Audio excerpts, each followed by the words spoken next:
I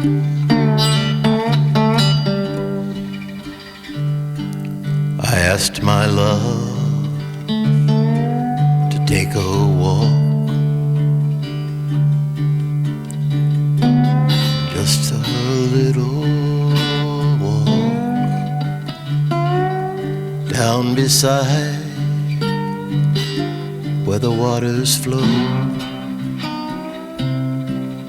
by the banks of the Ohio.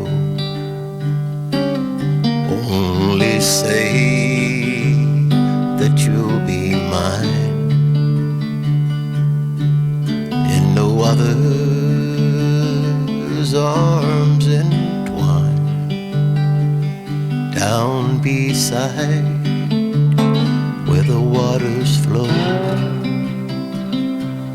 by the banks of the Ohio. I held a knife against her breast, as in my arms she gently pressed. She cried, "Oh, Willie, don't murder me. I'm not prepared for eternity." And only say that you'll be mine, in no other's arms entwined, down beside where the waters flow, by the banks of the Ohio.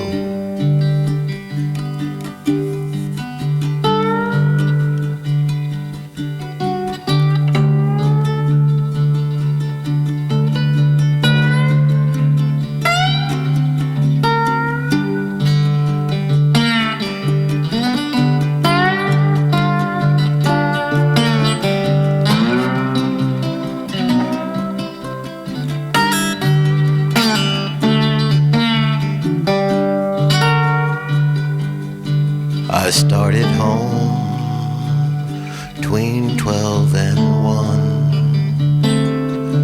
I cried, "Oh Lord, what have I done? Killed the only woman I've ever loved, because she would not be my bride." See, I took a chain and wrapped her around, just in case it was that she had to drown. Oh, down beneath where the muddy waters flow, and the banks of the Ohio.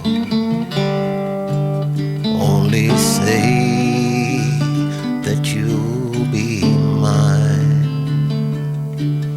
in no other's arms entwined, down beside where the waters flow,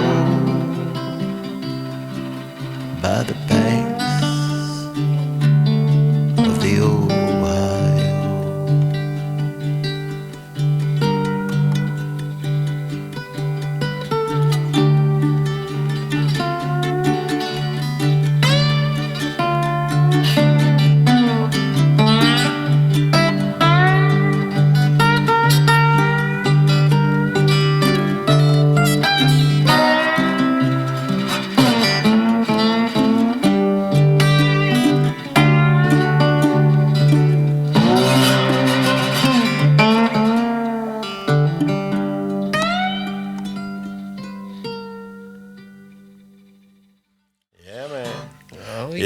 Yeah. You know, there's various versions of songs like that I've stumbled across, and there's one version that it talks about how he took a big chain and wrapped it around her, and sunk her down into the bottom, so to make sure that she didn't come back up again, make sure the body didn't come back up again. I wondered that because I don't think that's in. I heard the Doc Watson version. I think the first time I heard it, kind of wondered like, exactly. And a lot of those murder ballads, they would condense them, and the reason, of course, that the first condensing would have been done and the editing of that sort.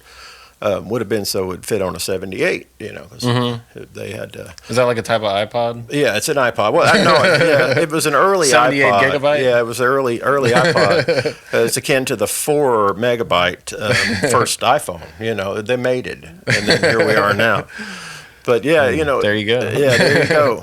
But that's the life that we live in now. But it could only, and that's the Carter family had a lot to do with formulating what we know as a hit song, a short hit song, because they like that format. Yeah, right. Like kind of like the pop format. Yeah. Pop format, and that it be verse, chorus, chorus, instrumental, chorus. Yeah, just that simple.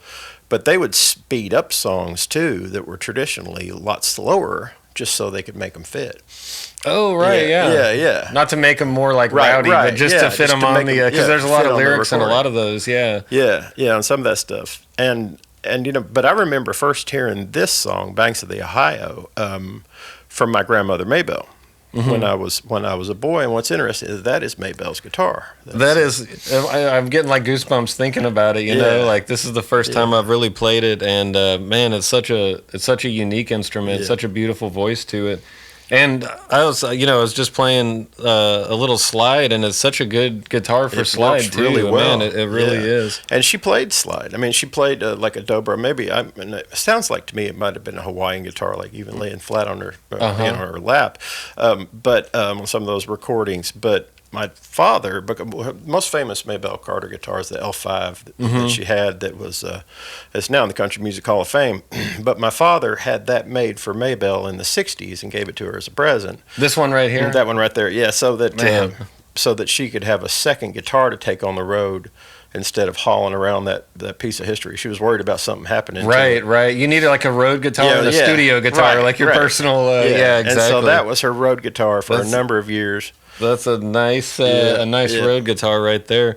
Yeah, it works. A Stromberg, which originally, the one that's on most all the recordings that she's playing is an L5 Gibson made by Lohr. I think Lohr would have been one of the builders or and that's an arch top too, right? Like this one, because it looks just like this. So. Pretty much the same guitar in lots of ways. Of course, the headstock's different, the body's slightly different, but I love this full mother of pearl up there. Yeah. With that hand carved inlay, that looks so nice. Yeah, but lots of history, a lot of broken hearts, and lots of murder ballads have come out of that song, that guitar right there.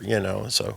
And now one more. One more. Yeah, and so that the one verse that I put in there actually was sort of my own spontaneous creation, trying to remember the original lyric and incorporate that chain. Right. And definitely put the story about the chain, into the tale. So, of course, my great uncle AP did a lot of editing. So, in the spirit of AP Carter, I guess that's why I did that. But yeah, man. Some of those details, in those murder ballads are some of the most like emotional verses, the ones that kind of go into the detail about, because they're usually, if not always, like true stories. Right. Yeah. And when you kind of get those details in there, it just it's creepy and it's darker. And I know it. And that's and we may undo this one at another time, I know, but that's like Stagger Lee, and it talks about the Stetson hat, and that's why I'm wearing this today, as we were listening to Stagger Lee. But I'm the not details. Touching your Stetson. I wouldn't mess with that Stetson hat. I think it's got a life of its own. But yeah, and that's it's the imagery, and people, before they had the internet, before they had the radio, it's like I think the mind was a whole lot more accustomed to creating its own story and its own imagery in the head. Of course, everybody still reads, and that's very much part of the human makeup. I think we can go right back to it with music, though. So it's good to look back on history. Oh, yeah.